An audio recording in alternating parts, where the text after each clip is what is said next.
অভিনেত্রী মিতালি মাঝি। আমি একটি কবিতা বলে শোনাচ্ছি। কবি জয় গোস্বামীর লেখা নুন।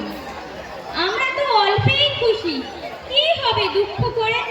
আমাদের দিন চলে যায় সাধারণ ভাত কাপড়ে।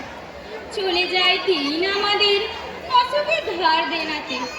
রাত্রিরে তো ভাই মিলে টানলে কঞ্চি কাটে। সব দিন হয় না বাজার, হলে হয় মাত্রা চারা। বাড়িতে ফেরার পথে কিনে আনি গোলাপ চারা। কিন্তু ফুলবো কোথায়? ফুল কি হবেই তাতে? সে অনেক পরের কথা, টানলে কঞ্চি কাটে। আমরা তো এতেই খুশি, বলো আর ওদের কে চায়? হেসে খেলে কষ্ট করে আমাদের দিন চলে যায়। মাঝে মাঝে চলেও না দিন, বাড়ি ফিরি দুপুর রাতে।